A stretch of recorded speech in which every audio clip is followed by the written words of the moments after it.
What's up YouTube, and welcome back to another video.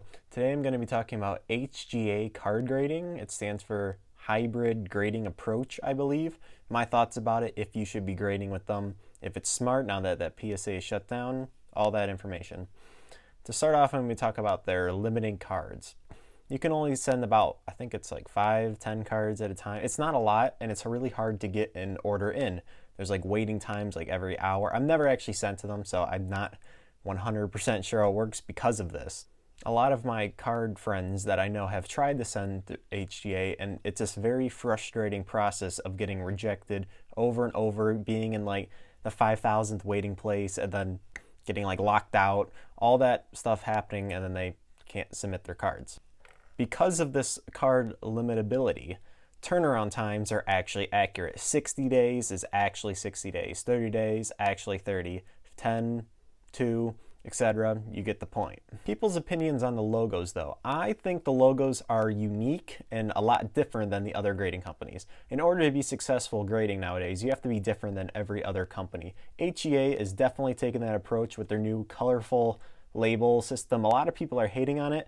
I think it's smart to go a different route than PSA and Beckett, for example, the two main companies.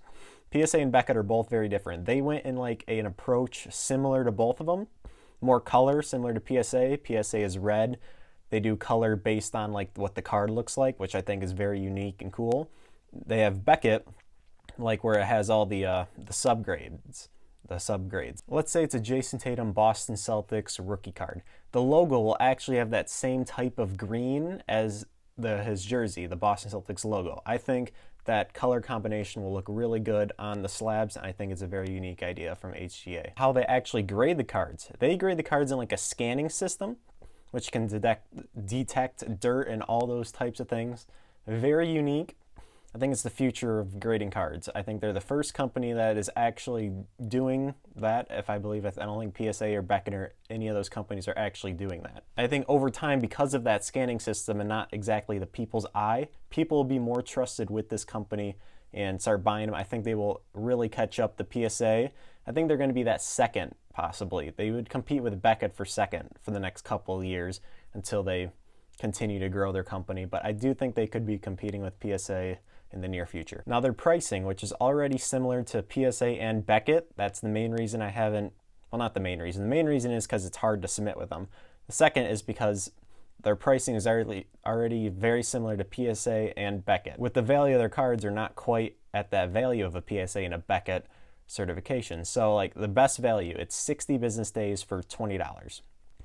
Fair price, that's the price of the longest value submission for PSA. Popular, which is called 30 business days at like 35 a card. There's very fast, which is 10 business days at 55 a card, and then the fastest 2 business days at 100 per card. Now, will I submit to HGA? The short answer, no, not yet. It's too hard to get a spot right now. In the future, if it becomes easier to get a spot, maybe it's a consideration. But right now, no.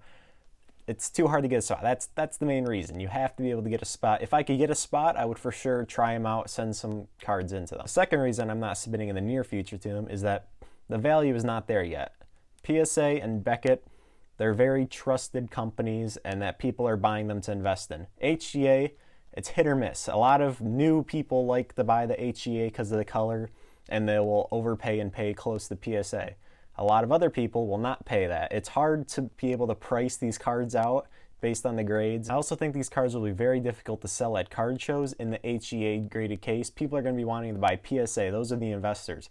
eBay would be the best place to sell these, as in their newer people to the hobby would be more interested in buying them. But in the near future, their value is just not near the PSA level yet. But that is it for this video. Make sure you like and subscribe, and I'll see you in the next one. Thanks for watching.